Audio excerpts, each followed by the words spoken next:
Hi, Zoom Siri. Nice to meet you. I always wonder what would happen if I actually clicked the leave meeting button. I mean, I assume I would just leave the meeting. Mm-hmm. That's probably what would happen. Uh, probably. But for the meantime, I'm going to stay in this meeting because I need to welcome everyone out there in podcast land because we are back with another episode of Different Strings, colon, a guitar adjacent podcast. I am your host, Wes, and I'm here along with my good friend and host, Andy. Please say hello, Andy. Hi, Wes. Fantastically done as per usual. Thank you. Now, I'm going to say right up front, maybe I think the youths today call this a trigger warning. This is going to be another kind of hot takes episode, and we may not be able to resist using the foul language in this one. So I just want to tell everybody out there, adult conversation may not be appropriate for younger ears. And please feel free to join in the comments with your own foul comments, because our topic this week is we're going to talk about all this stupid shit that's going on in the music industry, which is kind of in separate parts, right? There's the part of the industry that is the business of selling instruments, accessories, etc., to people who want to play music. And then the other aspect of it is like the music itself, recording artists, tours, that kind of stuff. But before we get into that shit, please, Andy, tell everybody where they can find us on the internet. Uh, I don't I'm know. coming in hot today, Andy. I see this. I don't even know where to begin. You can visit us at differentstringspodcast.com. But be warned that website is 100 years old and we haven't updated it. But so I'd prefer that you just email us your questions or topic ideas at differentstringspodcast@gmail.com. We're on Facebook. Just search for Different Strings Podcast. If you're listening or watching on YouTube, please like, subscribe, hit the bell, comment, and do all the things that we ask you to do every week. And then finally, please subscribe to the Different Strings Podcast wherever you listen to podcasts. Back to you, Wes. Why, thank you. Uh, so since we're talking about dumb shit today, we're going to have two phases of talking about it. And we're going to start with why our Facebook feeds seem, because we are Facebook people, we're of that age. Mm-hmm. And frankly, I just don't have the patience to figure out another social media platform. I have to use Facebook for work. So I just don't have the patience. Mm-hmm. But it seems like, here we're going to kind of add to it today. It feels like so much negativity is being directed from old musicians towards young musicians. And I don't mean old, like, well, maybe some of them are in their 70s. I mean, like, people whose bands peaked 20, 30, 40 years ago are just absolutely shitting all over people whose bands are either recently peaked or peaking now. Mm-hmm. Yeah, it's very clickbaity. I don't know if you've noticed this. Um, well, you have. You're a journalist. But just today, as I was coming up with, as I was not coming up with, but adding my opinions, additional thoughts to this outline that we do, I was on Facebook and I just saw, like, here's a good example. I'm not going to name names, but decrepit has-been musician that hasn't been relevant since the Carter administration says that a Carter band that you administration. idolize ruined rock music. And it's like keyboard, it even said like keyboardist from so such and such band. And I'm like, oh, the keyboard player from that band. So I click on the article. I'm like, this guy was on like one song one time in like 1954. Who's asking his opinion on anything? And then here's Uh, another one. Go ahead. I was going to say, first of all, let's straighten one thing out.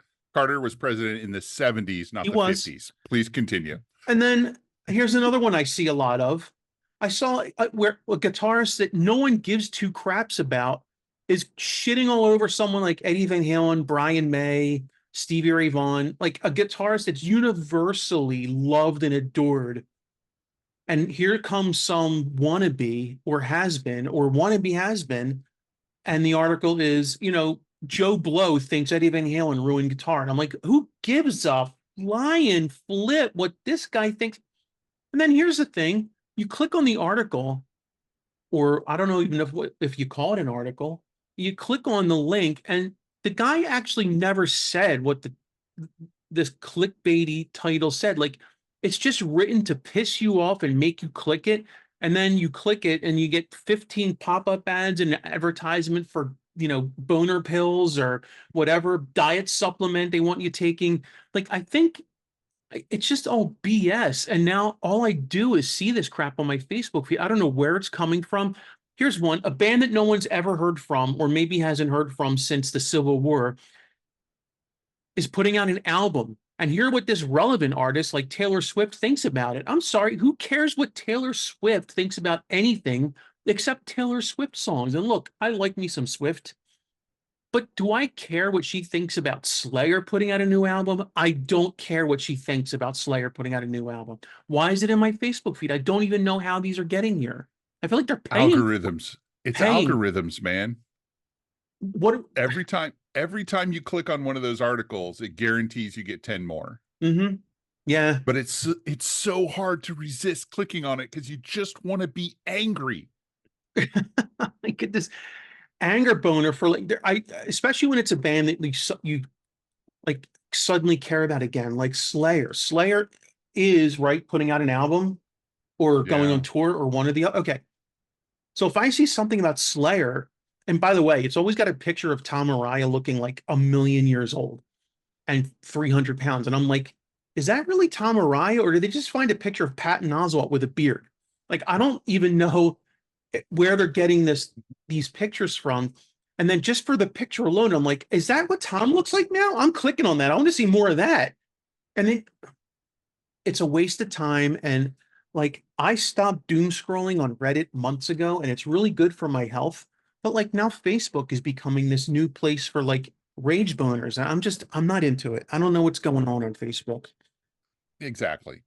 Tom Araya is 62 years old. He has had uh as one of the as the singer and bass player for one of the big four in thrash metal. He has earned every gray hair and wrinkle he's got. He can look as old as he wants to.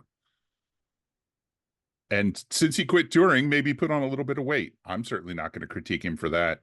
I'm a big boy myself.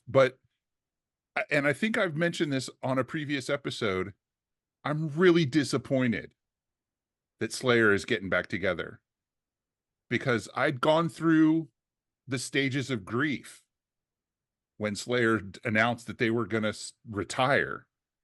I dealt with it. I was done. I'd made it through.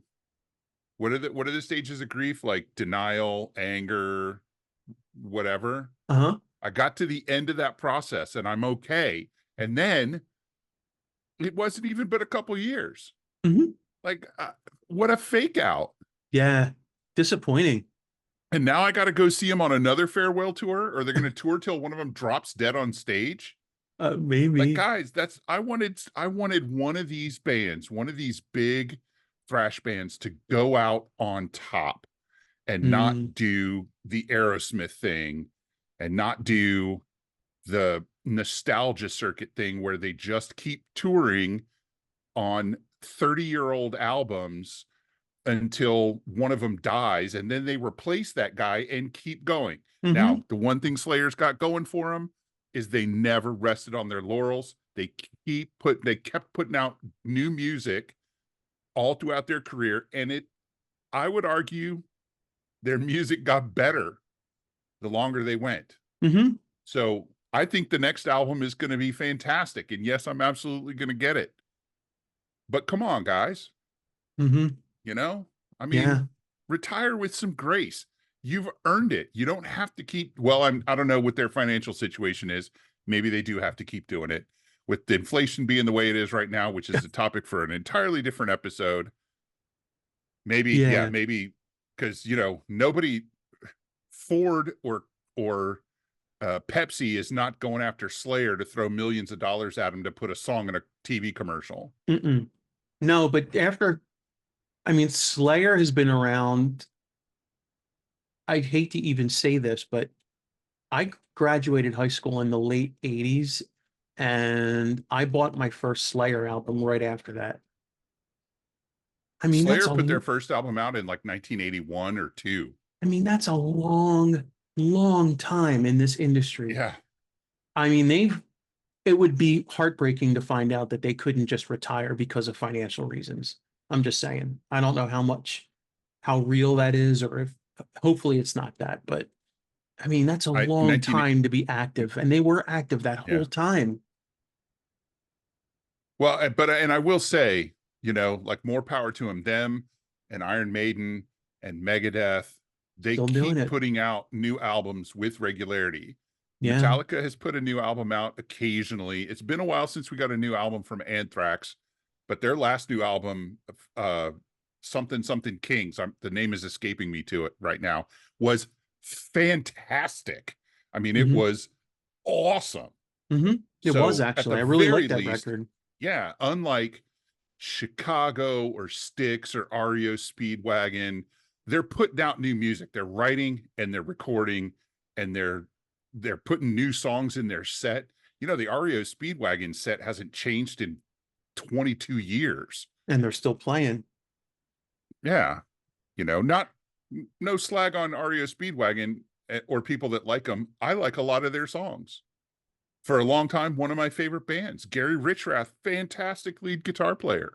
Hmm. Kevin Cronin, awesome songwriter Yeah. when he used to write songs. Yeah. Yeah.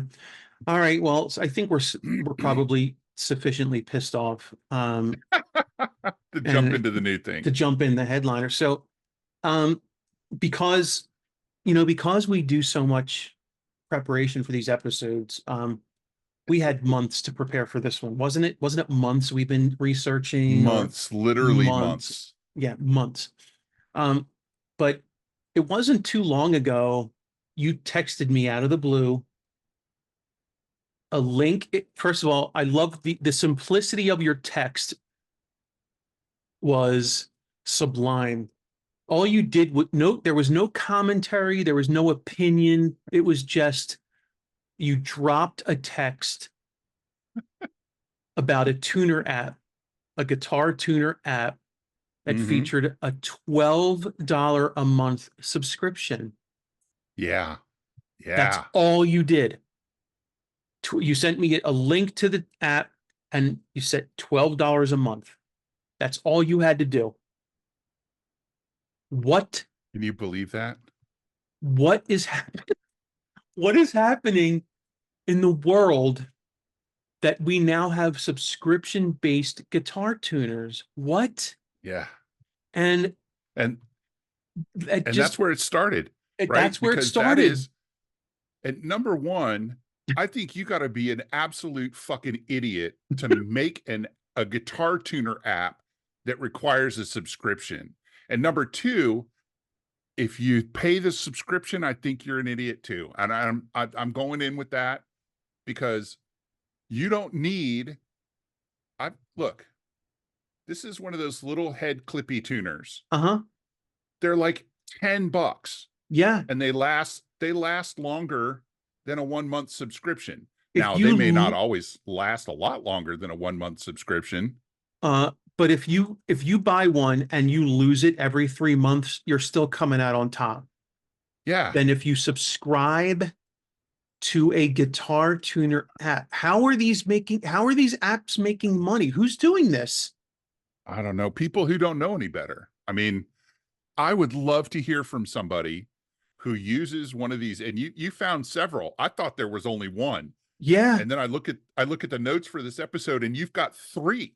Yeah. I Googled guitar tuner subscription, and shockingly, there was more than one. And I dug into it like, that can't be right. These can't be. No, they are. Okay. Nope. This one doesn't offer. I thought maybe they're free, but you get extra feature. Nope. Nope. Nope. You get ads with them, or you can turn the ads off. Who is, I know we're addicted to our phones. We don't go anywhere without them. I get it. Um, but tuners, like, just buy a Snark or a Snark copy or any one of the million. Diadario makes a solid clip-on tuner. They are not expensive. Yeah. And in two I think months, it'll have paid for itself. that's what these are. Yeah. Diadario. These little flippy head tuners. And I'll tell you, I have a tuner app on my phone. You can see it right there. Maybe there by Fender, Yep. free, Yeah. free. I don't, Now, I, if you want to do other stuff, like if you want to use the manual tuner, or the pro tuner, I think it's the pro tuner. You have to pay for an account to use the pro tuner. okay. But I'm not using my fucking phone to critically tune my goddamn guitar, Andy. And I'm No. certainly not using my phone to intonate my guitar. Mm-mm. No. The Guitar Tuner app I figured it out. Here's what it's great for. You walk into Guitar Center because you can't walk into a freaking Boom. Sam Ash anymore. We'll get to that. You walk into a Guitar Center and you pick up one of the decrepit, just ignored, neglected guitars off the wall, and it's absolutely going to be in some drop alternate tuning because why not? And you're like, I got to tune this to pitch. I didn't bring a tuner. I'll pull out my phone. Okay. I still would argue there's free tuners out there for the one time every 6 months you're going to need a tuner. Just download the free ones. I struggle with this. Who's Yeah. buying tuners? What are you getting for your money that you can't get? Well, and they're not even first, right?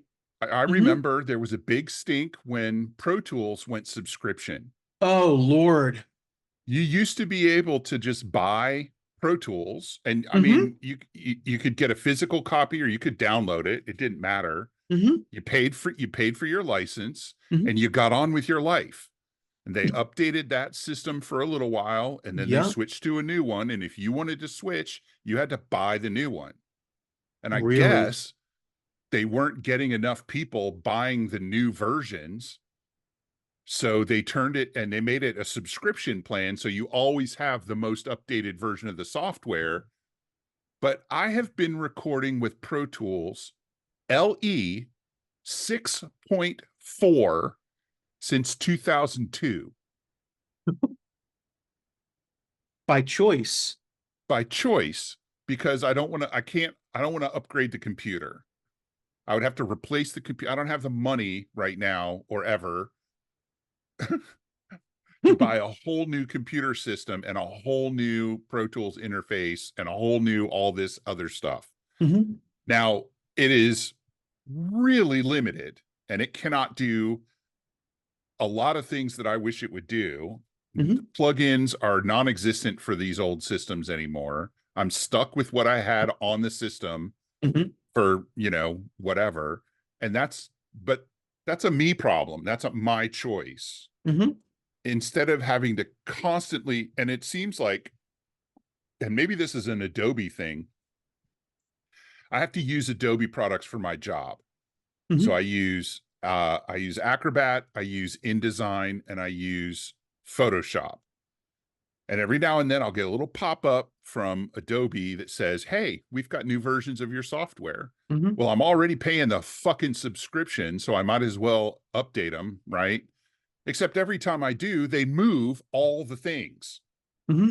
And I can't, and it's so frustrating. The last time they updated Adobe Acrobat, you know what they got rid of, Andy? Can I tell you what they got rid of? The Please. scroll bars. What? They got rid of the scroll bars in Adobe Acrobat. I What? shit you not. What? Where, I guess that was a popular requested feature to dump Yeah, and scroll bars. for somebody that uses those scroll bars like it's their job, because guess what? It's It's your my job. job. It's incredibly frustrating to the point where I don't even use it to do that anymore unless I absolutely have no other choice. I'll use online tools. Right. Oh, how frustrating. So Oh, I don't even, so that Pro Tools thing, um, they may be one, they may be the only company, Avid, that is doing subscription-based music production because Logic Pro X is still not like that. I don't yeah. recall Cubase being like that.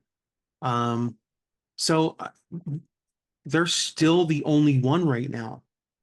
you can subscribe to Slate Digital plugins, and there's something called like Plugin Alliance and stuff where you can subscribe to plugin bundles instead of paying, I don't know, 5 grand for a bundle. You can just subscribe, and I can almost understand why you would want to subscribe to plug-in bundles because you can turn that on and off. So like if you don't need them for like a month and then you do need them because you're going to master or you're going to mix something, you can turn your subscription back on, pay for that month and then turn it off again. Like that makes sense. But your DAW Yeah. subscription based, what?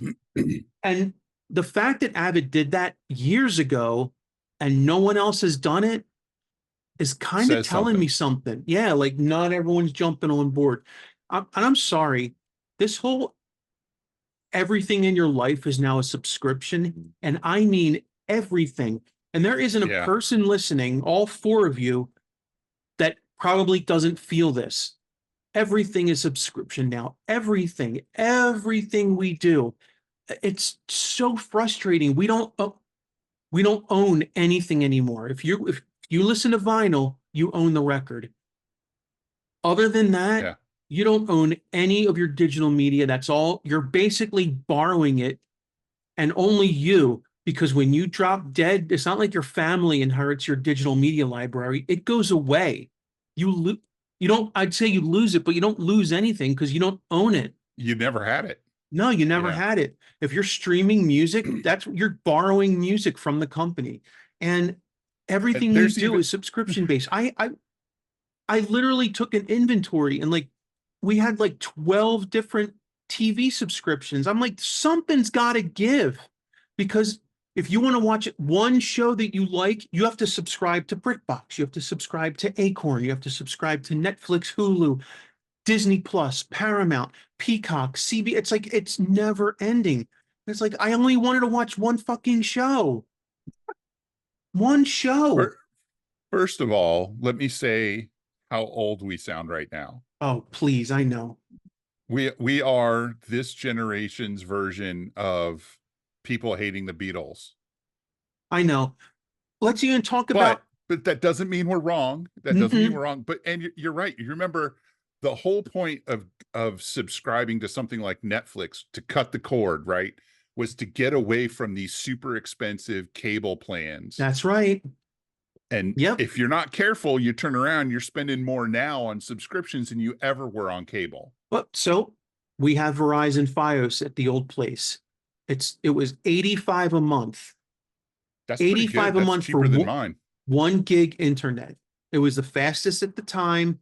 I only got that because my son games and I work from home. I wanted the fastest possible, the biggest pipeline I could get. That was Reasonable. just internet. 85. Then you add it was subscriptions from YouTube Premium, critical 35 a month, 35 a month for the family plan. Wow, that's 35. crazy. Okay. Netflix, 20 something because they raised prices. Hulu, Disney Plus, Paramount, which I didn't get. Um, what was it? Oh, Max, which was HBO. We had that. We had Prime. Through Prime, we got BritBox, Showtime, and Acorn, all these British things because we were watching all the. Add-ons, yeah. I'm telling you, man, by the end of it, we were paying more than we were when we had just straight cable. Now, granted, Yeah. this a la carte television is sublime. Saying I want to watch this when I want to watch it, how I want to watch it, it's fantastic. Keep in mind, when we first subscribed to all these things, there were no ads. Right. You know what there are now? Fucking Oh yeah.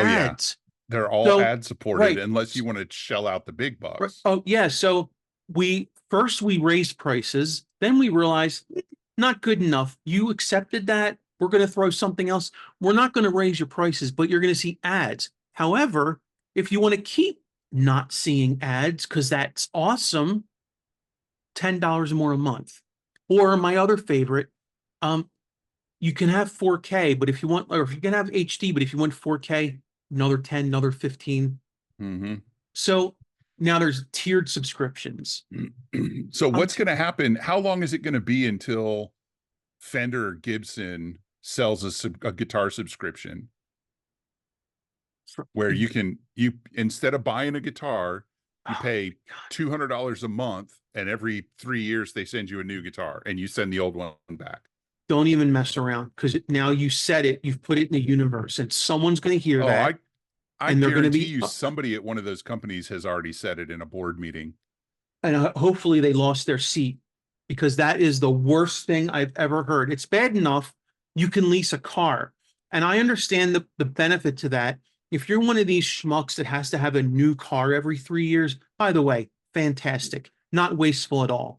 But if you want to have a brand new car every 3 years to the point where you're leasing one with a lower monthly payment, but you're also watching your mileage and you have to be careful of every little thing, that's great. But outside of a car and your apartment that you pay rent on, these expensive luxury goods should not be subscription based or leased. I don't ever want to see Fender doing some custom shop strat lease program. I will absolutely go ballistic. And if they do Well, and this, the only thing we it can do is protest by not buying into it. that's right. And but I wouldn't be surprised, right? Because uh it, I write about cars and motorcycles, mostly motorcycles. And there was Mhm. a big stink last year when BMW started, not in the United States. They talked about doing it in the United States, but they Oh didn't do it. yeah, Talked about making some of the features on the car subscription subscription based, based like the heated seats. If you heated wanted heated seats seats, you had to or pay a monthly subscription. well, hold on. They're already doing this. Oh yeah. So, companies like Hyundai and Honda, well, probably all of them, when you buy a car now, you can like download their app, and for maybe a year, you have free subscription to Hyundai Link or Honda Link or Hyundai Access. And what you can do with the app is remote start the car and turn this on, turn that on, do this, do that. That lasts 12 months. They suck you into it. So it's part of your life. So you get used to it. Yep. And then the year is up and you're like, wow, I really liked having a remote start in my car. The feature Yeah. is there, the technology's in the vehicle, Mm-hmm. but they turn it off on you and want you to pay for the luxury of having a feature that they built into the vehicle. Same with heated So, seats. They're in the car already. The yeah. heating coils are built into the seat. You're going to turn them off on me? Dude, Yeah. that is Well, that's you know what the problem in all of this stuff that you're describing is. Do you know what the core of the problem is? people have too much money. What? It's us. We're the problem. Do you how many cars did you drive for how many years that did not have heated seats? All of them. All of them. I can remember driving a car that didn't have power steering. Me too. Or power brakes. Yeah, or an automatic transmission. And I'm Hmm. not that old. Well, yeah, you are. Yeah, I am. So it's our fault. It's our fault. The boomers started it and Gen X is perpetuating it. We want to be soft and cushy and air conditioned and entertained at all times. Hmm. And really, we don't deserve it. We just think we should have it because we can throw money at it. And maybe the millennials, maybe the kids that are in our kids' generation will turn this shit around.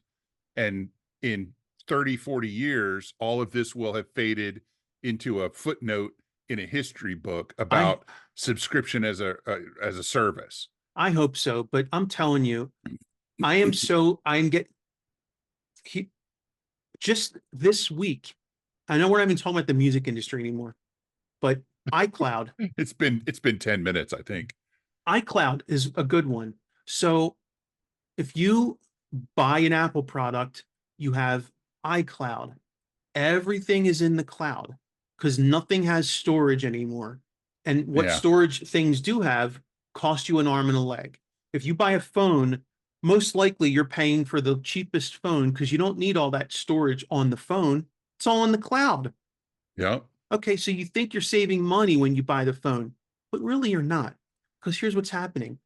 Everyone turns on all of these features. Well, I have to. I can't save anything on the goddamn phone. Plus, I need all of my pictures and my contacts and my email and my messages and my documents and everything, no matter what device I'm on, I have to be able to get to it. Well, if it's all in the cloud and everything's synced, I can do that. Sounds fantastic. My calendar on my phone matches the calendar on my iPad, matches the calendar on my computer. It's fantastic. Well, what do you think happens when you turn iCloud on for everything? Your pictures, your contacts, your messages, your backups, your iCloud fills up fast. Mm-hmm. Well, if you don't pay for iCloud, you get next to no storage. By the way, storage is fucking cheap in 2024. It is cheap, but Apple is Yep. raising prices on iCloud. And if you want 2 terabytes of iCloud, you can have it with an iCloud premium subscription that comes with all of these things you'll never use, like Arcade. Who in God's name is using iCloud for the arcade It's stupid. No one plays those stupid games. And if you're using the news app, I'm sorry, but you have to stop doing that. So Yeah. really, you're paying all this money for iCloud, Apple TV, all this cloud shit. You thought you were saving money by buying the cheaper phone and keeping all your storage in the cloud, but in reality, everything's going in the cloud and then you suddenly run out of storage. So that's the other thing. If you try to buy a hard drive today, like a mini little SSD or something, you're gonna wow, storage has really come down in price. Have you noticed? Have you noticed these SSDs used to be really expensive and now they're super cheap? So you would think, oh, maybe iCloud will come down in price. Nope. Nope. Raising prices. Why? Why is that happening? It should be getting cheaper. Why are you not following the industry trend? If storage is getting cheaper in the retail market, why is it not getting cheaper in the cloud market? At the end of the Yeah. day, the Well, because cloud is, all it is, the cloud is somebody else's hard drive. that's right. It's really not That's in a all. That's all cloud. the There's cloud no is. right. It's not like there's It's not Skynet and there's magic. right. It's going on storage in someone's server farm. Well, if storage is cheaper in the retail market, why isn't it cheaper in the network market? There you Because go. money, That's a because people have to make money. People have to make money. Yeah. Speaking of making money, Speaking of making money, are we about to move on to the next dot? you are, yeah, because this was your idea. Yeah, we need to talk about the normalization of $1,000 plus imported guitars in this country. $1,000 plus. Plus, The yeah, emphasis on plus because we're talking 12, 13, 15, 17, 1900 19. dollars. Yeah. Yeah. And a lot of these instruments are coming from low end factories in Asia. Now, The I'm not same ones saying that make Squires, by the way. yeah, and Squires max out at $500. Hmm. And even that feels like a little much sometimes. And I'm not shitting on guitars made in Asia. Some Mm-mm. of them are good. Hmm. I have yet to play one that is good, but I hear from other people that they got these awesome Squires or they got these awesome this, that, and the other. I haven't played one, Hmm. but the two that popped into my mind, three of these things popped into my mind. Number one, the McCready Strat. Number one, right out of the gate. That was the first one I Yep. thought of too. Mexican made, $1,900. 1900. That's not cheap. That's not chump Yeah, change. but it comes with a hard case. Yeah, and you know, what was it that you said when we talked about that instrument the first time? You can get an American made Strat for almost that much. Yeah. Now Hmm. I'm concerned that I got the price wrong, but I did not. 1899.99 from Sweetwater and Right, direct from Fender. right. $1,900 And for remember for a what Mexican happened made Strat. and what happened when they sold out and hit the used market. Yeah. Right. So So, there's that one. mhm. And then there is the Epiphone Alex Lifeson Les Paul, which is made in China and cost $1,300. 1300. Yeah. What And about the Morello? the Tom Morello Strat is $1,700. I think that's made in Mexico as well. Mm-hmm. And then you've got the PRS SE hollow body 2 with piezo. That's important. You got to remember that. Mm-hmm. That is almost $1,600, For an S 1589.99 for for an an SE. SE, Yep. and that's made in Indonesia. Like almost all of PRS's SEs now are made in Indonesia. I can't Mm-hmm. think of one that isn't, but that doesn't mean they aren't all made there. Some of them may be made still in South Korea. And I'll tell you what, I've had a couple of PRSs made in Indonesia. I was not impressed. Not compared to the ones that were made in South Korea. Those were almost all really good guitars out of the box. Yeah. The Yeah. Indonesian ones need work, Mm. just Out like of the the box. Squires. Yeah, and if I'm gonna buy a brand new guitar and then put work into it, why am I spending $1,600 or $1,700 on it? So I think something is happening that is not related to inflation because part of these prices has to be due to inflation. Yep, If you sure. look Part at of it is inflation. part of it, part of it is because if you look at a normal PRS, American core, we're talking upwards of 4 to 5 grand, right? These days, I think you're researching. The silence is research. Yes, I'm looking at something. Sorry about that. So I think, So in 2023, mhm, Fender had revenue of 173.8 million. Okay. Now revenue is all of the money that comes in to the company. It doesn't take into account the expenses. It's just the money that came into the company. 173 million 107, almost 174 million. actually sounds low. Uh, I'm looking to see what the profit was. Now, let's talk about their competitors, right? Martin, 130.5 million. Taylor, 180 million. Gibson, $990 million of revenue Across all their brands, in 2023. but that is across all their brands, right? That's not just Gibson As guitars. as far as I know, yeah. Okay. So let's see if I can find their, and here it is, right? So let me see if I can find this. It's kind of like colleges, right? They're one of the reasons that college tuitions are so astronomically high now is because of all the administrative bloat in college, on college campuses. It's Okay. not just enough to have the teachers and the deans and the people that work in the department. You got to have a division for this and a department for that and an office of this and that. And you got to build a swimming pool or the kids won't come to your college. And so you end up having 4 administrators for every professor.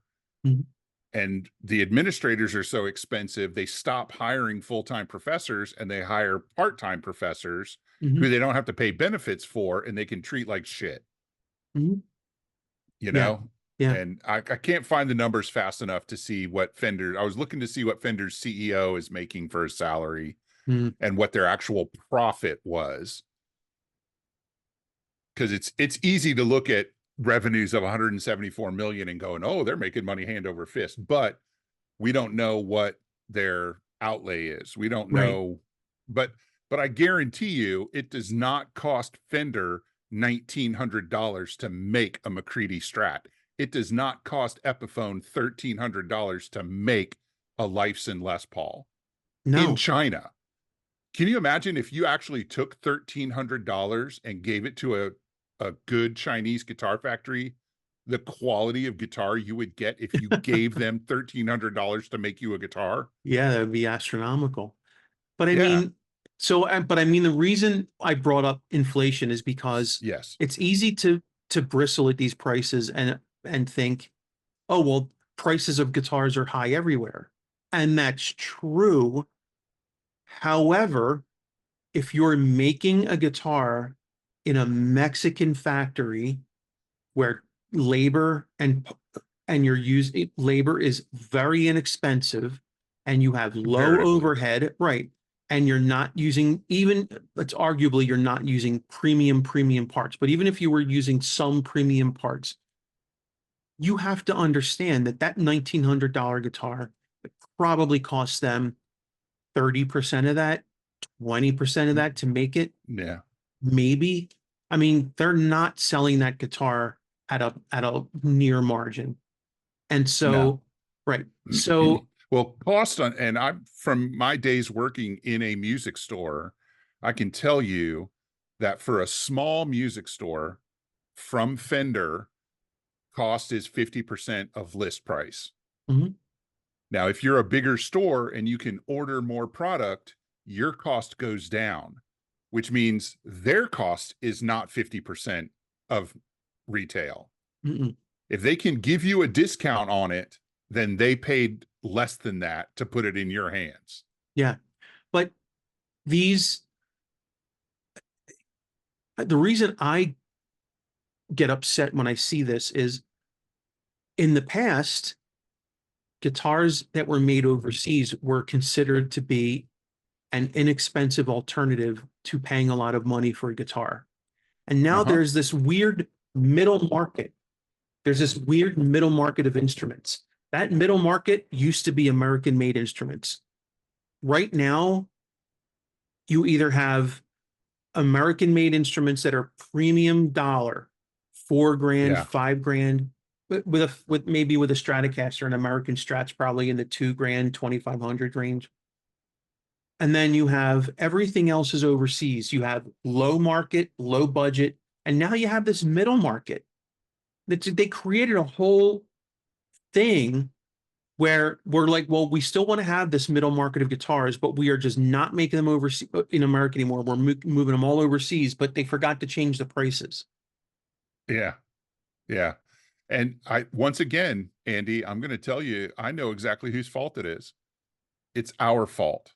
It's the consumers because we refuse to pass when they try to sell us a McCready Strat for $1,900. Mhm. We just Yeah. buy it. They sold out. They Mhm. sold out the first Yep. run. To make them limited now. They're like, you can't get them except on the used market. So what does that do? It Yeah. bloats the used market. Yeah. And the used market, I don't know if anybody out there is trying to sell a guitar right now, but the used market has, it's a great time to buy a used guitar. It's It horrible is a time to terrible sell. time to be selling one. And this is recent. It was a good time to sell a guitar until about 2, 3 months ago, right? We're talking it's June. So right up until March, April, maybe February, late February was still a really good time. You could sell a guitar and usually get your asking price. And now you might as well just hang on to it for another year and see what happens with the market because you're not. I saw a guy, and I shit you not, Andy. I saw a guy today selling a used Fender American Professional 2 Jazzmaster, Okay. right? That he said was upgraded. It didn't show, it looked like he'd changed the pickups in it and he'd had it pro setup and he wanted $2,200 for it. Um, Yeah, that's $300 more than you can buy a brand new one for. I'm so confused. Yeah. And Um, he was offended that people were calling him out on his ridiculous asking price. okay. And if you want to like, and I'm fine. You know what? Support it. Tell me what pickups you got.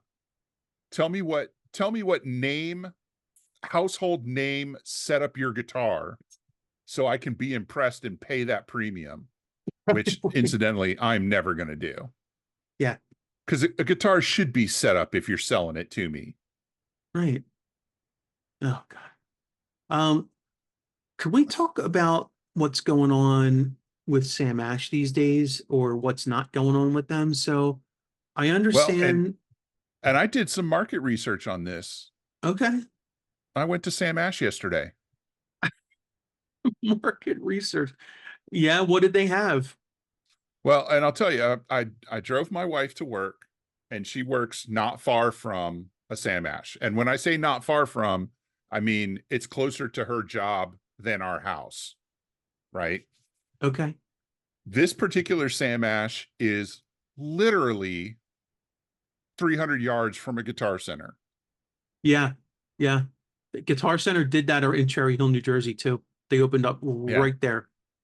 So, and for those of you that don't know, Sam Ash is closing. At first, they announced that they were going to close some of their retail locations. I think Mhm. it was supposed to be like 30 or 40 of them. And then maybe a week or two later, they said, nah, psych, we're closing everything. We're shutting down the company. Sam Ash will cease to exist on July 15th, 2024. So they went from having a little bit of trouble to closing some stores to going completely out of business. Mhm. And that Sam Ash started in 1924. They have been around for 100 years, and Yeah. now they are dying. They are on the last gasp. Mhm. So I'm like, well, it's a great time to go buy a guitar from Sam Ash, isn't it? Yeah, sure. Because Sounds like it. they got to be dumping everything. So I go to Sam Ash. They've got guitars discounted 10%. I shit you not, This Andy, is a blowout 10%. sale, 10%, And they've got signs everywhere that says no additional discounts available and no returns, by the way. and no returns. We're not gonna be here in a couple more weeks. Yeah. So let me give you 10%. yeah. So there's a Stratocaster. I can't type right now. There is a um Fender Stratocaster called a Suona, Yeah. right? And it's a special Suona. Come on, Wes.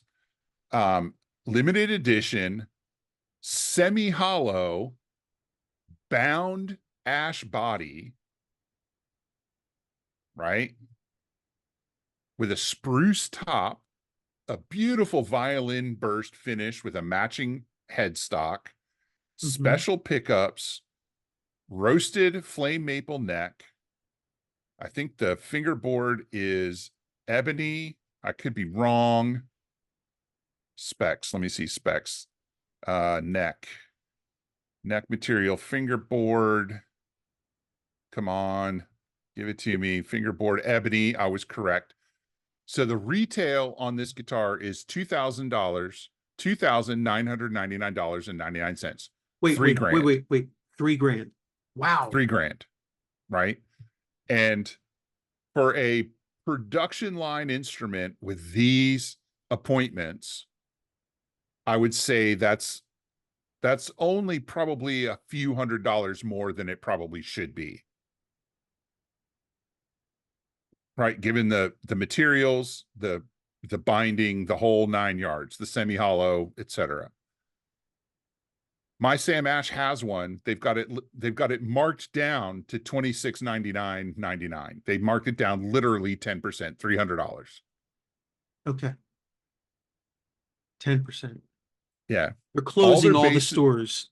Yeah, they're closing all the stores. And they're, I mean, to the point where they're selling the signs off the wall. The neon signs on the wall all had price tags on them.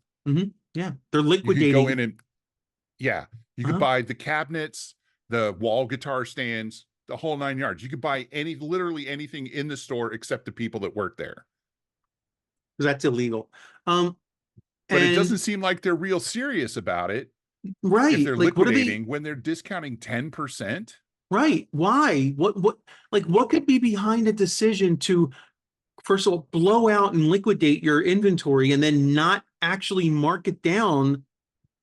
You could get that 10% discount by calling Sweetwater at this point, Yeah, exactly. And I did, or not close to recently. it. But at least with Sweetwater, if there's a problem, they'll actually be there in a month to help you with it. Yeah.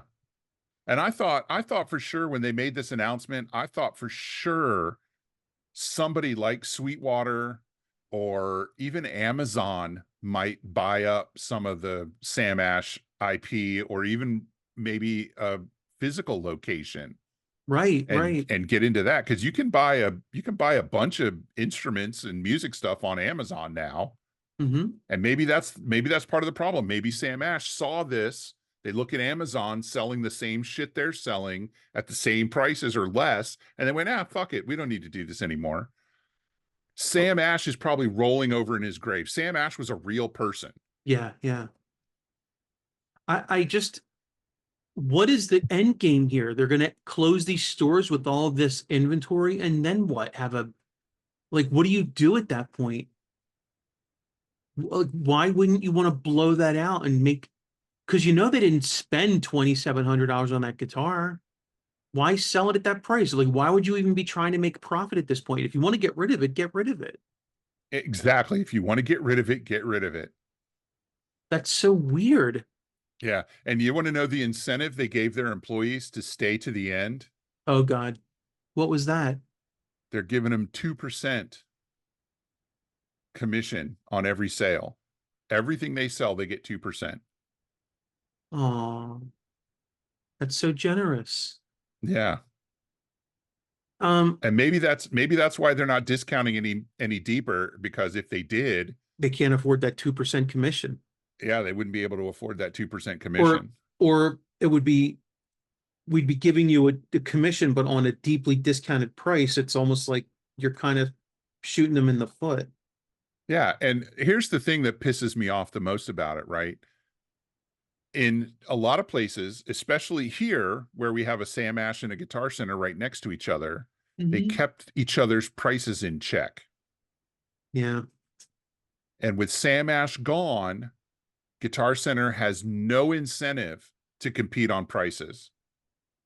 No, they have no one to keep them in check. Yeah. I mean, And if Guitar Center's not exactly in a great financial position right now either. no, I didn't know that. Oh, What doesn't surprise me, circling the drain. they're yeah, they've been struggling real hard to stay out of the drain for the better part of a decade, ever since their ownership turned into, I forget what they're called, not hedge funds. The venture Um, capitalist.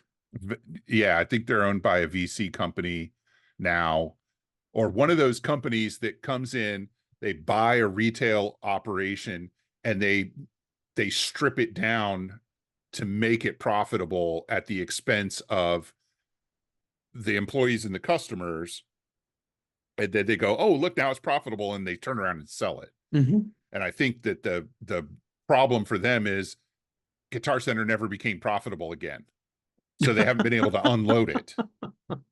Now, I don't know, I'm not a financial expert, right? But the idea that, because I know, God, man, it's going to be one of those things where I sound old again. So I remember as a teenager, first of all, Guitar Center and Sam Ash were one store, or maybe a few stores in one place. Guitar Center was in LA, Sam Ash was in New York. Hmm. And going to Sam Ash, this was something that we did. Like, we took the train to New York to go to Sam Ash, and it was Hmm. a big deal, Yeah. and we had a place called Venom and Music out of Rockville, Maryland, that had a smaller satellite store in Springfield, Virginia. That's where Hmm. we went. And first Mars Music came, and they opened up a giant location right across the street from Venomins, drove them out of business in Springfield, Virginia. Hmm. And it hurt the company so bad that Guitar Center swooped in and bought the store in Rockville. Hmm. And, like, overnight, an icon of the Washington, D.C. music scene was gone. Right. Hmm. So for people that live in DC now, they've got the various Guitar Centers, and they've got Chuck Levin's, which I think will never die, because um, Well, just because it's a juggernaut, Mhm. and their pockets are super deep. They've been ingrained, but they also work really, really hard to stay that way. And they've never bothered with this bullshit of opening up extra stores or trying to turn themselves into a chain. Chuck's is Chuck's, and you go to Chuck's and you buy your stuff and you go home. Also, my experience, Chuck's is one of those places I did a pilgrimage to. Yeah, Like they, absolutely. because unlike a lot of the mom and pops, like you said, they have deep pockets. Chuck's had dope gear. First Yeah, time they I ever had played it, PRS guitars. first time they ever played an angle amplifier, first time I ever played a diesel Yeah, amplifier was in Chuck Levin's. So these are things you'd only read about before. And I was able to drive there. Granted, it was a long drive, yeah, but I was able to drive there and check it out. And I actually bought a guitar while I was there because why not? That was when Brian Meter was still there, but still, I'd have bought it anyway. yeah. And so you've got this atmosphere 40 years ago where you might have regional chains. In Virginia and Maryland, we had a small regional chain called Music and Arts that had, Yeah. I don't know, a dozen locations, maybe more. And then there were places like where I worked at Dale City Music. And then there was, Manassas Music, and there was a music store in Woodbridge. And, so each town had its own little music store. And one of the cool things is that they all sold slightly different sets of stuff. Hmm.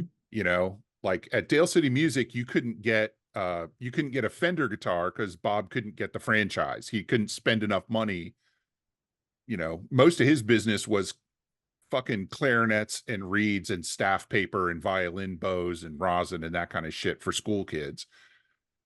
So he couldn't get Fender franchise, but Music City in Manassas had Fender and Gibson.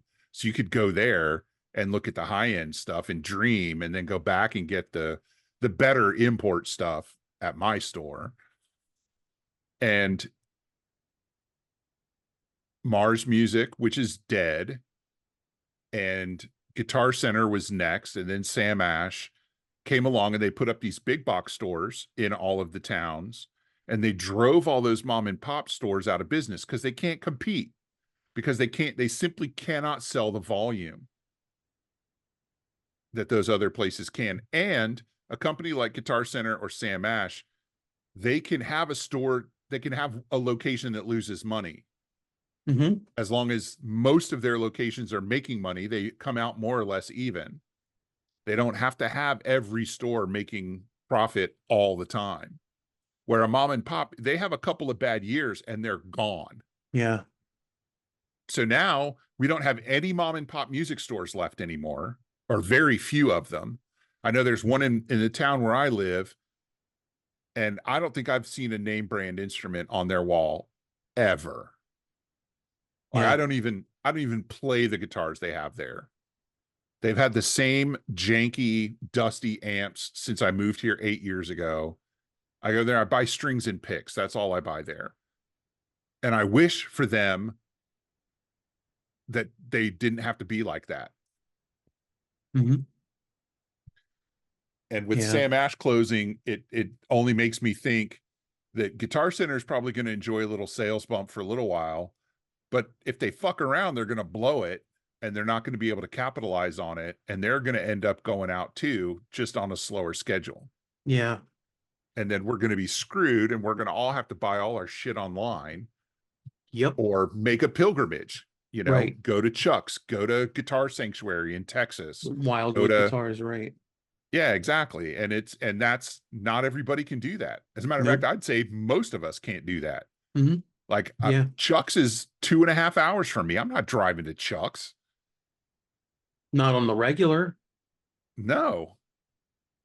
Right. So what's our next thing? Look, I'm so angry right now, man. Well, this one's not going to help. So, fair to say that we're both fanatics, or at least fans of the Beach Boys. Yeah, I love the Beach Boys. Arguably, Pet Sounds, one of the greatest records ever made. Yeah. I Certainly would the say I would say inarguably. inarguably. And Inarguably. the Beatles also agreed with you. Pet Sounds, one of the greatest records ever made. Yeah. So it's with a heavy heart. Also, also agree that JHS and Keeley, probably two of the preeminent pedal makers in the industry today. Certainly in the what I would call semi-boutique Mm-hmm. arena. Like they're too Semi big to be boutique, yeah, boutique makers yeah, now, but they're still too small to be like they're not Boss or DOD, you mm-hmm. know, but Yeah, they're making a lot of pedals. They're yeah. just not huge. So I don't know how I feel about this one, but I'm putting it under stupid shit because this feels like the this feels so much like marketing shoved down my throat that it makes me angry. Yeah. Um, Disney Plus has or will be releasing a Beach Boys documentary. I believe it is already out. Okay. Haven't seen it. Um, but in celebration of this documentary Now, and by celebration, celebration, I'm going to just jump in here and say by celebration, you mean exploitation. hmm, yeah, I'm sorry. Sorry to translate for you. yeah, no, it's okay. Thanks for the correction.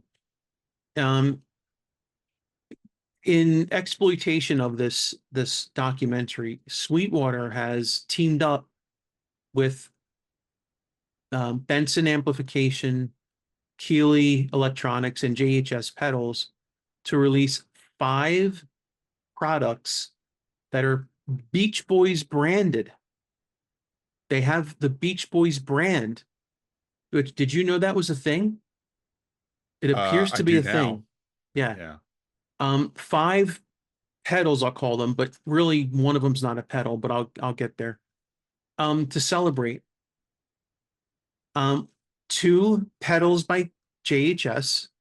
Um, one of them appears to be a bass preamp, Yeah, and it yeah, is. and the other one is a vibrato, chorus vibrato pedal.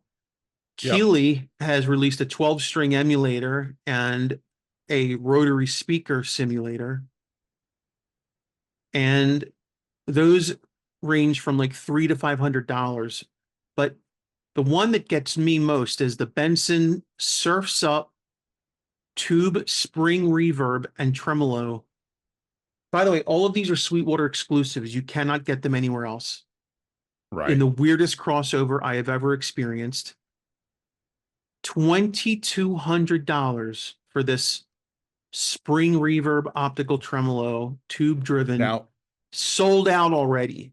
sold out. Now, but let's back up just a step. I am, in fact, just as psychotically angry about this as you are. But let's back up a step.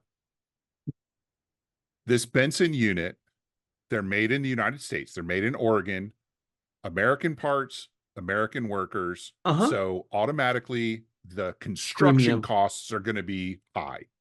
Yeah, premium price. It's called the Surfs Up, by the way, which I thought would just tug at your heartstrings.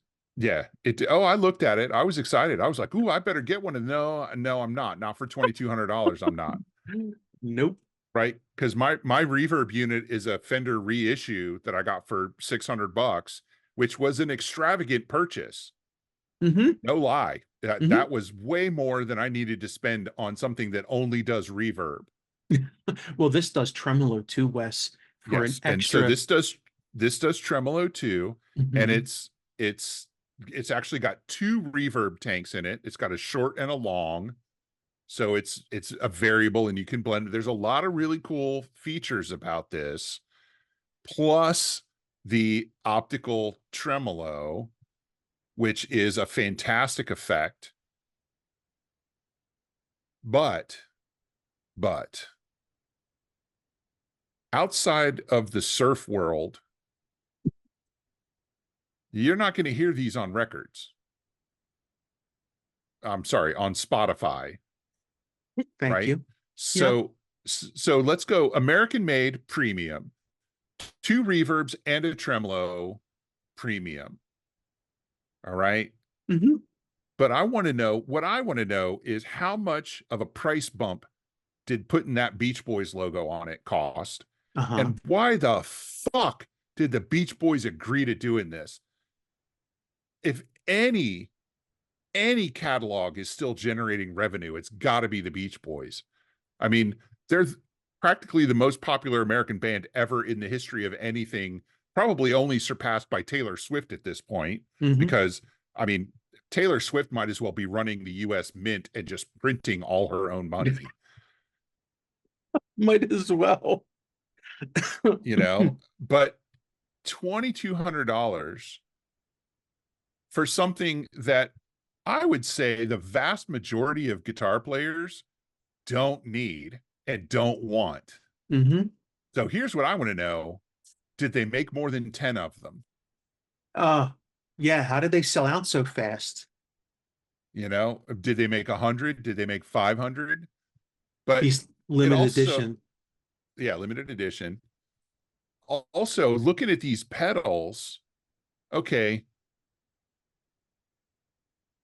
JHS does make a good chorus pedal. You add vibrato to it, but now you call it Good Vibrations. You put some Beach Boys shit on it, and it's $300. Hmm. You got a 12-string simulator, which is a cool effect, but who's going to use it? You call it California Girls, now it's $300. You got a rotary simulator, which is a cool effect, but who's going to use it? You call it I Get Around, and it's $300. It just feels, first of all, it's Sweetwater. Exploitative. Yeah, it's a Sweetwater exclusive. It's directly linked to a documentary. They all have Beach Boys logos and names of the songs. And it feels like this, it just feels like a massive corporate, like a bunch of people got around the table at the It board meeting and said, feels how do dirty. we, It yeah, how do feels we dirty. how do we fuck with the consumers where they don't know they're being fucked with? How do we how do we how do we glom onto this documentary? Like, I don't understand. I don't Just either, man. put the And put good pedals out, fantastic. But linking and everything to the Beach Boys like this, JHS and Keeley already make good effects that do all that's those right. things. Uh-huh. Uh-huh. The only thing nobody makes is the blendable 2-tank reverb. This is the first I've ever heard of an effect like that. And I think it's a great idea because sometimes you want short reverb and sometimes you want long reverb and sometimes you want something in between. Yeah. Also, just not for nothing, but pedal manufacturers, I'm thinking of the 12-string simulator, but I'm not only thinking of that because these days it wouldn't surprise me if most effects are being derived digitally. Oh, yeah, absolutely. And to me, I'm there's sure. something I'm sure these are mostly digital effects. there's something inherently icky to me buying what's basically someone's coding an algorithm for $300. I'm sorry, I'm feeling weird about that in this moment. You know what I Yeah, mean? Because like, especially in today's world, I don't know, there's something very weird about buying a physical pedal, but knowing that everything about it is on a brain that's like this big and like had to be coded probably with the help of Chat GPT. I don't know, like yeah. there's something very weird about how I just feel weird about it. I don't know. I'm just admitting that. That's And okay. You go ahead and feel weird about it. and I feel weird about the whole tie-in with the Beach Boys too. I really Yeah, do. It that feels feels really icky to me. very commercial, very corporate. I don't know. I don't like the whole tie-in thing with Disney Plus and a documentary, and these are Sweetwater exclusives and like limited edition that like it just feels like a massive money grab situation. I don't like it. Yeah, it absolutely does.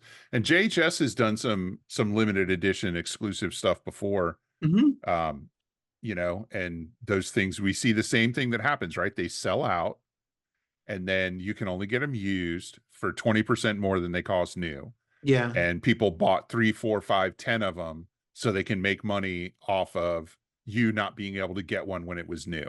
That's what bothers me about that reverb unit. How did it sell out so fast at $2,200? They either made four of them or they got snapped up by people wanting to make 5 grand off of it in the next couple of months. Like the whole thing Yeah, just, all right, I have to stop. I feel weird.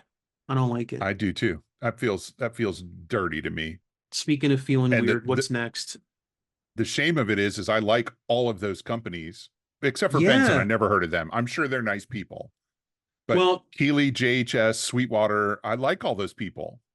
yeah, I do too. In fact, we did a And whole episode about now, putting together a Nauticon. Like, it's not like we don't yeah, like these companies, but and now they made me feel dirty, I don't like it. right? Speaking of feeling dirty, Yeah. Speaking of the ultimate feeling dirty, let's talk about Ticketmaster because they're easy to bash. yeah, They're easy to seriously, bash. they're Everybody easy. hates Ticketmaster right now. But here's the thing that I really hated about them and still do. Their whole little boondoggle with dynamic pricing, basically making it so that the faster tickets sell, the more expensive they got, Hmm. to the point where it was costing thousands of dollars to get tickets, any tickets to go see Taylor Swift or Bruce Springsteen or any of those people. And what an unethical situation for them to create, because Ticketmaster already is the 800-pound gorilla in the room when it comes to ticket sales for concerts.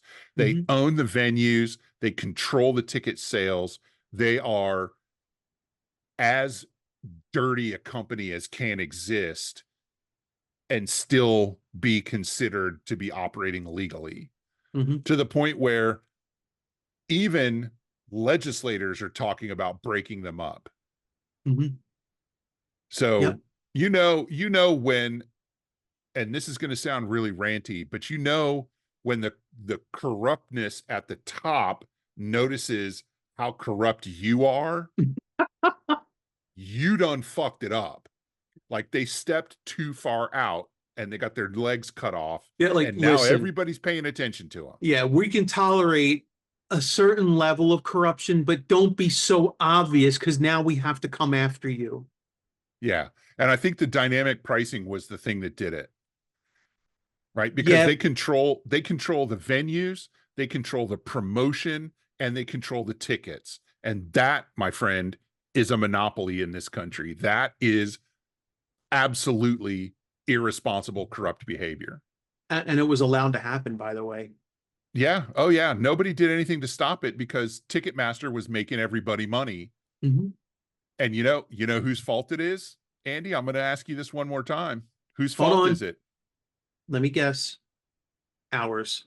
It is absolutely 100% our fault Why is that? because we pay the prices. If everybody went, I really love Taylor Swift, but I am not paying $1,500 to go see Taylor Swift, Uh-huh. that the whole dynamic pricing thing would have ended in a hurry. But people Yeah. still bought those tickets. Let me tell you something that really grossed me out. Um, Sweetie Pie's turning 16 and she wants to go see Taylor Swift. yep, So I'm that going to is, pony up the $1,500. yep. Had a conversation with a coworker. I dared not call them a coworker because, I'm here and they're here. Right. But, you know, finding out that they flew to the UK to see Taylor Swift for this girl's 16th birthday. That is absolutely fucking ridiculous. And when I had to say, this is the thought going on in my head.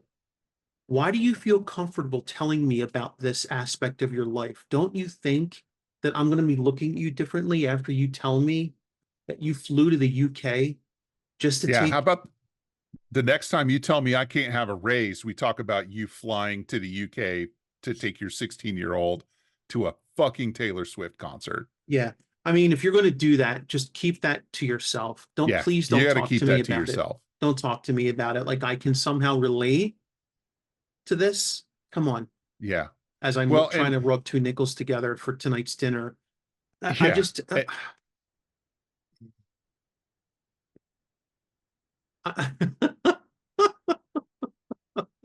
it's ridiculous, and it's our own fault. We keep doing it to ourselves.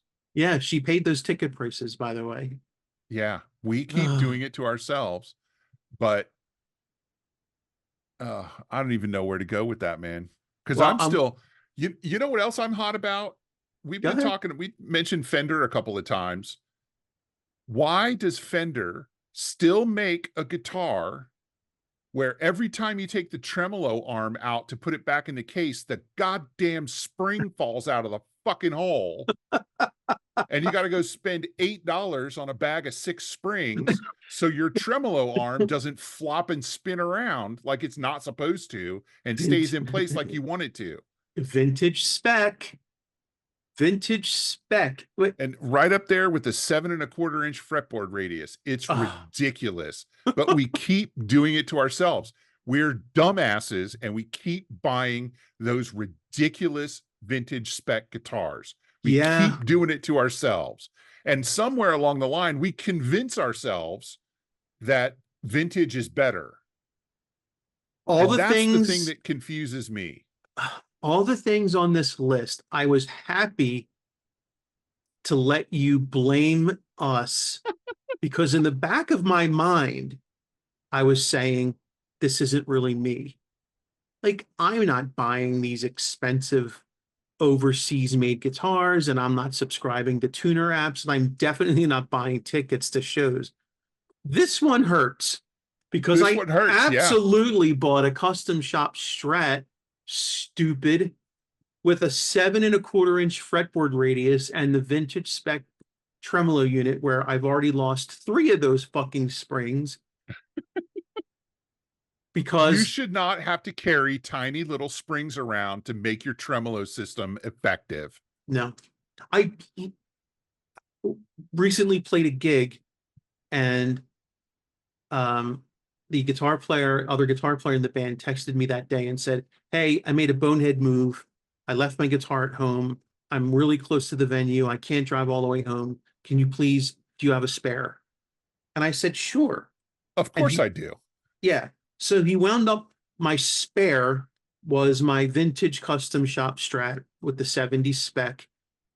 And all I remember thinking when I gave him the guitar is, I'm fairly certain he just turned it in a way that that spring fell out and I will never be able to find it.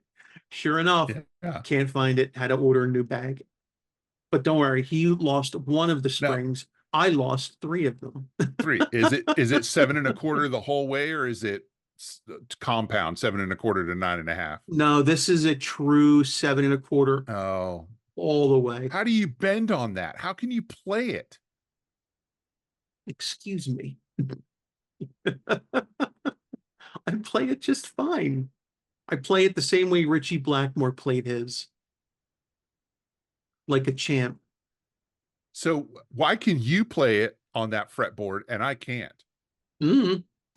Everything I do above the 8th fret chokes out in a second. Which is weird because you play with with very heavy strings and very high action compared to me. Yeah, and I play hard too. Damn Like right I you should get do. all the notes. Get all. I'm pretty sure that is not a compound radius. I'm pretty Okay. sure it's not. Yeah. And you know the thing, and it must go back to my technique, which it's too late to change. When I bend strings on the 7.25 inch, if I bend the B string, the G string goes under the edge of my fingernail, and that hurts. I'm okay with that happening. That's almost like a feature and not a bug. Oh, it's a bug. Uh, But we can agree on the spring thing. That's stupid. it is very stupid. I'm so sick of that spring getting There's lost. no reason you can't make a vintage looking tremolo have a pop in arm. Mhm. There's zero reason for that. When you'd go to the guitar store and they'd have a bunch of guitars on the wall and each of them had a little sticker where the Silver trim. sticker, yeah. Yeah. Okay. All right. And So, I remember one very clearly. I was in Guitar Center where I used to live up north, and a dude was like, can I put the trim bar in this? I want to try the thing. And the guy was like, no, no, you can't. No, nope, because we're gonna lose the spring. That's Um, right. so you added a bunch of honorable mentions to this list, and Yeah, it's kind of s- historical dumb shit that some happened of in the music these, industry. oh God, some of these bring back such horrible memories. Oh yeah. So the one, I think the one that almost everybody will know about is Metallica versus Napster. Metallica picking a fight with Napster over loss of income. Yeah. Which in retrospect, Metallica was 100% right. Oh yeah, Right. And this was kind of Lars's baby. And people pushed back because A, technology, B, music, buying CDs was expensive. Remember, CDs were supposed to be, the technology was supposed to improve so the cost came down, and the cost never came down. yeah. That seems to be a trend in the industry where costs are supposed to come down, but instead just keep Yeah. going up. Right. But Lars was such a dick about it. Yeah, a People crybaby. almost, yeah. And I'll tell you, I had no idea what Napster was until I heard Lars crying about it. Yeah, yeah. And then He, I went and found out what it was. I'm like, holy shit, free music. yeah. I mean, technically, it was stealing. I get it, Yeah, but absolutely. And I felt bad every time I did it. I felt guilty. every time I launch LimeWire, that should age us a little. Ooh, there you go. Okay, but LimeWire. what really brought it home was my band recorded a demo, actually an EP, and I don't remember, a couple of months after we put it out, one of the people that came and saw the band a lot called me and said, "Hey, did you know that your EP is on Napster?" And I said, "What?" Because we still had 150 copies of the fucking thing. Yeah, yeah. So Right. if And that's you're, what drove it home. And that was the day I stopped using Napster. yeah, and when you say Lars was right, I think what you mean is, in theory, it was stealing music, and it does hurt small artists. Yeah. It wasn't good for the artists. It was good for the consumers. Yeah. But I think it hurts big artists too, because now we've got, unless you have a super deep catalog like a Bruce Springsteen or James Taylor or somebody like that, you have to make your money on the road. Mhm, And ever since the pandemic, it's really hard to make your money on the road mhm. because the costs for everything have gone way up. We're in a weird place right now where I, look, I am not advocating for stealing of commercial media, No, but absolutely I not. but I understand it. Yeah. When I understand it because of what we already talked about today. I have to subscribe to 25 different Yeah. subscription services just to watch one fucking show. And we're back to that point, right?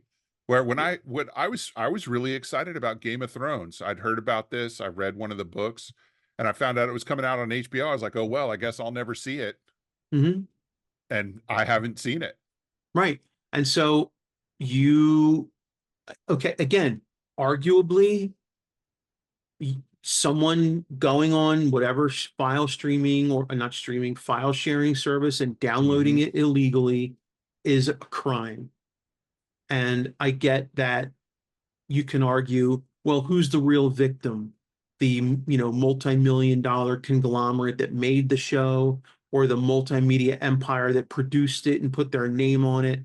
Like, who gives a flying fuck that, Max is going to make your $15 that month?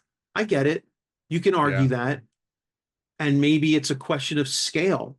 Well, it's not just about the one person doing it, right? It's about tens of thousands of people doing it. And because tens of thousands of people are doing it, if not hundreds of thousands, if not millions, well, then it's it, that's one of the reasons prices keep going up, Yeah. because of theft, because of lost revenue. So it's like you're going to argue, well, if I do it one time, who's the real victim? But everyone's saying that every single time. Yep. And And that's, eventually the victim is someone like you who put blood, sweat, and tears and physical, literal money into making an album, yeah. and someone's now stealing it. Yeah. Yeah. And you can draw a line from Napster to Spotify, Yeah. because what happened was people started thinking music should be free And available digitally. and available digitally at any time.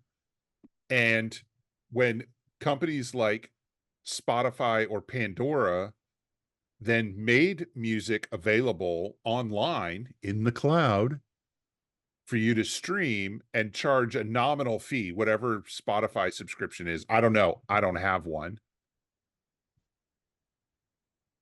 Artists were practically forced to buy in and let their music be streamed on these services. For pennies per listen. But the promise of we'll pay you never ended up. The executives from Spotify make money hand over fist, but the artists make a pittance. Mm-hmm. Even the big They get, ones. yeah, even the big ones who get millions of streams make a few hundred or a few $1,000s a year from Spotify. And the model is messed up. It Yeah. used to be, it used to just be record labels ripping off the bands. Now it's technology companies Mm-hmm. ripping off the bands. Yeah. Who do nothing but provide um, bandwidth and storage Yeah. space. That's really all Yeah. they do. Yeah. And it's so crowded that if you and I put our music up on Spotify, there's almost no point, right? Our friends might listen to it, but they're not going to stream it a million times, right? And Mm-hmm. the chances of one of us having a song that goes viral and drives people to Spotify to listen to it are none. There is no chance. Yeah. It is statistically impossible for that to happen, Yeah. you know? But and then you got people like Taylor Swift, like I fully admit I don't get whatever it is about her music that people love. I don't get it. But she writes a lot of her own songs. She has a firm hand in how her music is produced and marketed. She has fought a vicious battle with the person who bought her catalog when she was stuck under a shitty contract. And she is probably one of the smartest pop musicians around right now in how she controls her image, her empire, and her process. Her Eras tour was one of the most high grossing tours of all time, Mm-hmm. adjusted for inflation, even, right? And like I said before, man, Taylor Swift is practically an excuse to print money. Her records sell tens, hundreds of thousands of copies. Her fans are rabid. Her fans are dedicated. And so she understood not everybody can afford these concert tickets for her Eras tour. Not everybody lives near a city big enough to support that kind of a concert in the first place. And there are a lot of people who maybe want to see the show again, but can't justify spending concert ticket money twice. Mm-hmm. So maybe they go once, but they can't go again. So she decided to do a movie of one of the shows and put that in movie theaters. And here's the thing, right? This is how stupid some people can be. None of the movie distributors would touch it. They saw a concert film from Taylor Swift and went, nah, we'll pass. Smart. So she made a deal directly with AMC theaters, bypassed movie distribution completely, and put her movie in theaters on her own terms. Hmm. And she made $93 million off a concert film in the United States, over 200 million worldwide. And zero movie distributors got involved in it. Oh well. Womp womp. Right. So we've been talking about all the dumb shit music industry has been going on. Taylor Swift is an example of smart shit happening. Good for her. Now everybody else knows they don't have to deal with a movie distributor company. They can go straight to AMC and say, hey, we think this will make money. And all AMC has to do is put it in the theater for a couple of nights here and there. Yeah. Right. Hmm. So I got one more historical dumb thing. Okay. Now you've heard of the Beatles. I have. I think I have heard of the Beatles. Yeah, I've heard of the Beatles. And you've heard of their landmark album, Sergeant Pepper's Lonely Hearts Club Band. I have. Good record. Would recommend listening to it. Definitely. Did you know, Andy, that in the 70s there was a movie made called Sergeant Pepper's Lonely Hearts Club Band featuring the music of the Beatles? I did know this, and it's Yeah. actually the first time I heard the record, and the first time I ever heard the well, it was the first time I heard this record was in the movie. My parents Yeah. took me to see this movie when I was a wee boy. Do you remember who the stars of the movie were? Yes. The Bee Gees and Peter Frampton. Peter Frampton. And you know what this movie did to Peter Frampton's career? Killed it. Yes, it did. Killed it dead. Yeah. Not a good movie. No, not a good movie. And it's kind of sad because the music was pretty awesome. Yeah. Right? All these different acts interpreting Beatles songs. Mhm. Now, was Steve Martin the best choice to include with Maxwell's Silver Hammer? But Maybe not, but that's the first Steve time I ever Martin is heard of Steve Martin.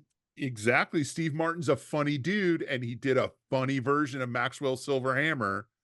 And it was funny in the movie, and it was funny on the record, and it was funny. But you've also got Earth, Wind, and Fire were Yeah. in there.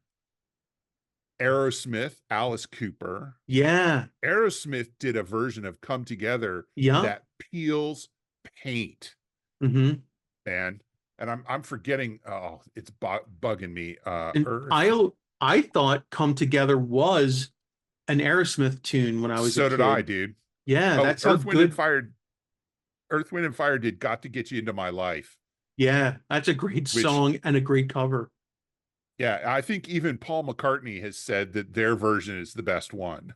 But I Yeah. mean, you got horns, you got backing, but I mean, it's such a fantastic version. And and of course, Peter Frampton and the Bee Gees sang a lot of the songs. Hmm.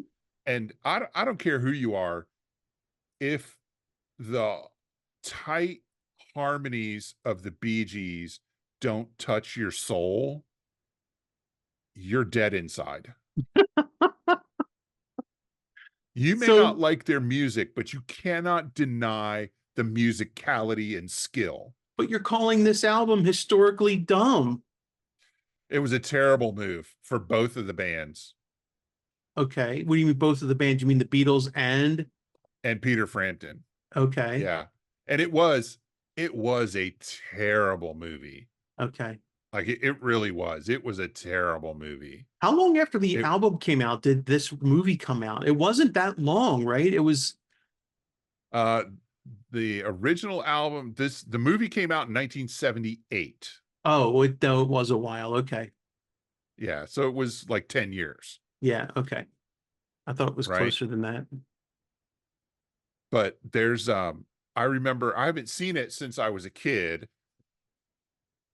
but there's a scene where the Bee Gees are singing "Oh Darling," Hmm. in a studio setting, and it's emotional and it's strong and it's a beautiful song, and then something happens, and they run away from the studio. But it's just a dumb story, and it's just a terrible movie. Oh, that But sucks.